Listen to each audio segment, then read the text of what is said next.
नमस्कार, भव्य भारत न्यूज में आप सभी दर्शकों का स्वागत है। पापात्मा को नरक और पुण्यात्मा को स्वर्ग मिलता है। इस विषय पर चर्चाएं बहुत होती रहती हैं। तरह तरह के उदाहरण भी दिए जाते हैं, भय पैदा किया जाता है और दान पुण्य के तरह तरह के तरीके भी बताए जाते हैं आपको। लेकिन पाप और पुण्य कैसे पैदा होता है?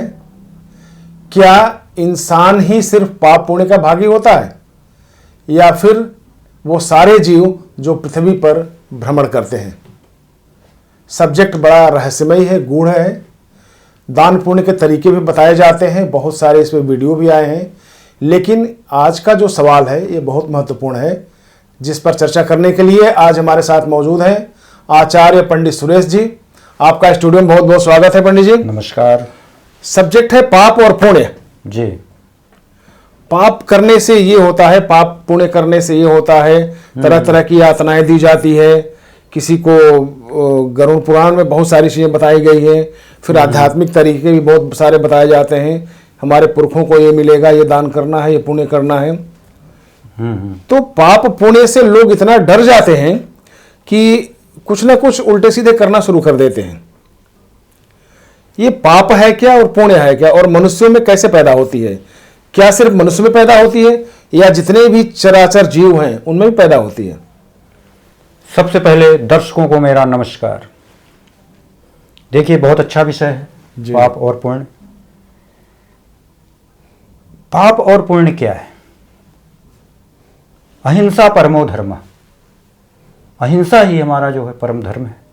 हम किसी को अपने जानकर और अनजाने में भी दुख पीड़ा ना पहुंचाएं, वही अहिंसा है और ये पुण्य कार्य है।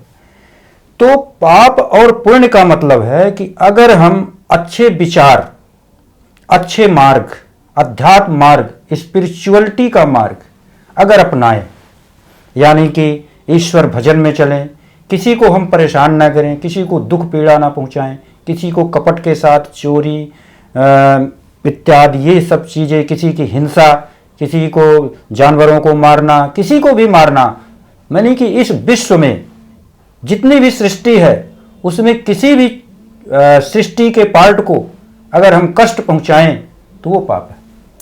आपने कहा अहिंसा परमो धर्म। जी। ये तो एक गाइडलाइन बनाई गई है, अहिंसा परमो धर्म। सवाल है पाप और पुण्य पे आज हम सिर्फ फोकस करेंगे। हाँ, बिल्कुल। कि पाप क्या है, पुण्य का। अहिंसा अगर परमो धर्म है तो इंसान भी है जो मीट मांस मछली खाता है, जानवरों को मारता है, इवन दो आदमी को भी मार देता है, अपने पड़ोसी को मार देता है, अपने भाई बंधुओं को मार देता है। बिल्कुल। तो क्या वो पाप का भागी होगा? और एक शेर है जो अपनी रक्षा के लिए, अपने भोजन के लिए जानवरों की हत्या कर देता है। जहां तो क्या पाप, यहाँ पे क्या पाप है? इसमें से कौन सा पाप है? जहां तक सवाल मनुष्य और अन्य योनियों का है, तो पाप का भागी केवल मनुष्य योनि ही है। अन्य योनियां जैसे शेर है, सांप है, बकरी है, बिच्छू है, गाय भैंस है, जितने भी पशु पक्षी हैं, इनको किसी तरह का पाप नहीं लगता, ना पुण्य मिलता। क्यों? ना तो पुण्य मिलता। क्यों? देखिए, शेर मतलब हिंसा करके, मार करके पशुओं को खाता है। एक्सप्लेन कर रहा हूं इसको पहले। हाँ। उसको किसी तरह का पाप नहीं होता। सांप किसी को काटता है, मनुष्य को भी काटता है, उसको किसी तरह का पाप नहीं लगता। बिच्छू किसी को काटती है, उसको भी किसी तरह का पाप नहीं लगता। बकरी शाकाहारी है, वो घास फूस खाती है, उसको पुण्य नहीं मिलता। गाय घास फूस खाती है, अन्न खाती है, लेकिन उसको भी किसी तरह का पुण्य नहीं मिलता। कहने का मतलब है कि अन्य जो पशु पक्षी हैं वो किसी तरह का भी कार्य करें, उनको ना तो पाप होता ना तो पुण्य होता। लेकिन से पहले मेरा एक सवाल है। हाँ। क्षमा कीजिएगा। लेकिन से पहले ये सवाल है कि अगर आप, प्रकृति का नियम सबके लिए बराबर होता है।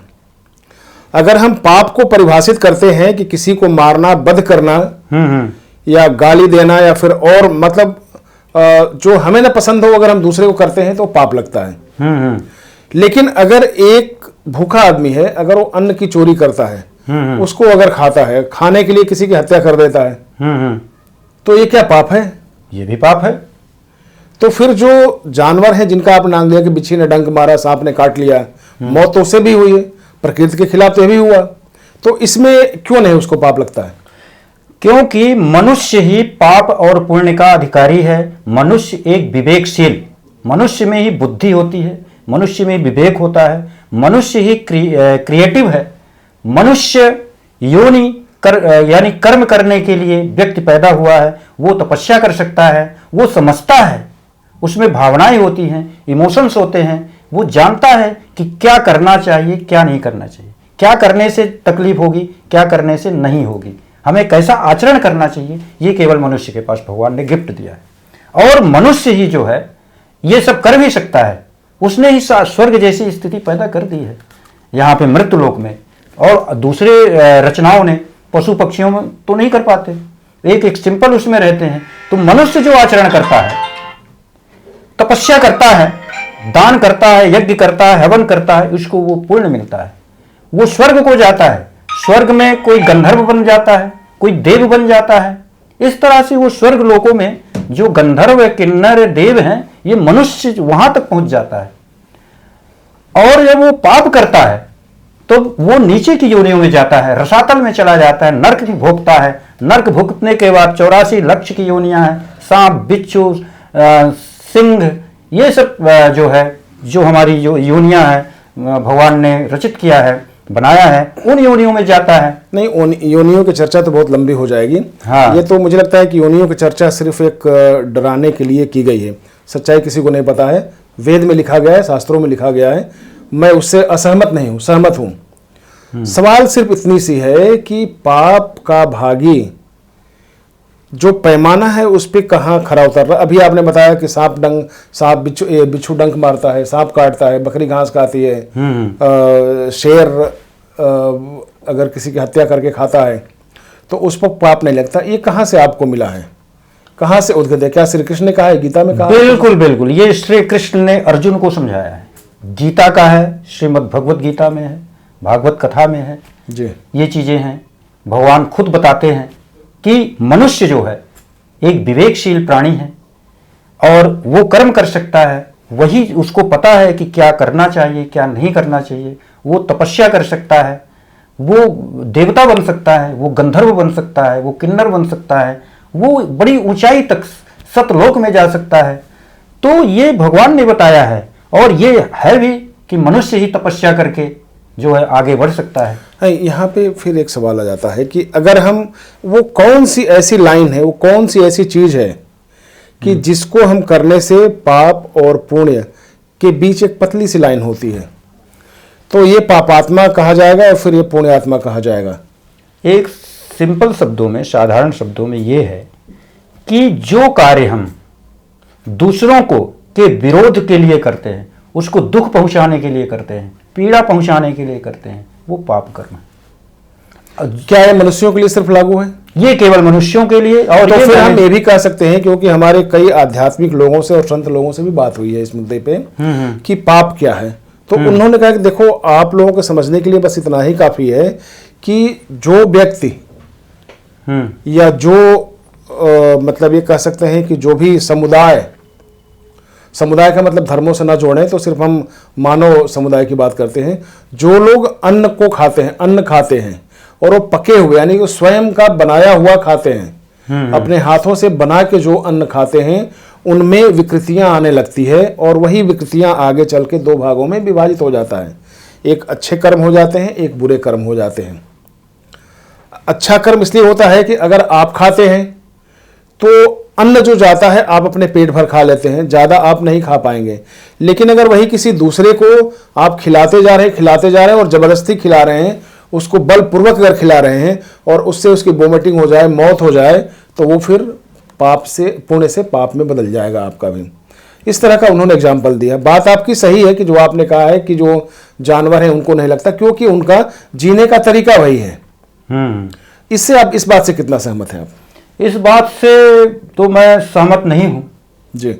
देखिए, इसके पहले आप कलयुग में ही देख लीजिए जी। आज तो आधुनिकीकरण हो गया है, आज हमको हर चीज अवेलेबल उपलब्ध है। पहले जब लोग जंगलों में रहते थे तो कच्चा मांस ही खाते थे, सब कुछ करते थे तो उनको पाप लगता था। इसके पहले भी ऋषि मुनि जो है, अब अगर हम ये कह दें कि पहले ऋषि मुनि कंदराओं में जो रहते हैं वो पका हुआ फ्रूट्स नहीं खाते, पका हुआ अन्न नहीं खाते और वो कच्चा ही खाते हैं, डायरेक्टली खा लेते हैं, तो उनको पुण्य मिलता है, उनको पुण्य मिलता है। जो पहले के लोग थे, जो यानी कि जब इतना विकासशील नहीं हुआ था, ये आज स्थिति पैदा हुई है। पहले लोग जंगलों में, पेड़ों में रहते थे, पेड़ में वो करके शिकार करते थे और डायरेक्ट ये शेर की तरह ही जो है अन्य जानवरों को, हिंसक जानवरों की तरह खान पान करते थे। तो क्या उनको पाप, वो पुण्य मिलता था? उनको भी पाप मिलता था। मनुष्य योनि को पाप या पुण्य मिलना ही मिलना है, दो में से एक ही मिलना है। दो धाराएं हैं, या कि पाप मिलेगा या कि पुण्य मिलेगा। तो जो अच्छा कार्य करेगा उसको पुण्य मिलेगा, और जो आपको बताया परिभाषा पाप की, इस तरह का कार्य करेगा, दूसरों को कष्ट पीड़ा पहुंचाने का कार्य करेगा, उसको निश्चित रूप में 100% उसको पाप। अच्छा, अंडा खाना पाप है या पुण्य है? अंडा खाना पाप है, लेकिन अक्सर पंडितों को भी देखा गया कि अंडा खाते मिलते हैं। हाँ, तो पाप कर्म कर रहे हैं वो भी, चाहे जो भी हो। देवता भी खाए वो भी पाप है। अगर ये चीज देवता तो हविष्य के रूप में लेते हैं और ये माने नहीं, जो देगा वो पाप नहीं कर रहा है।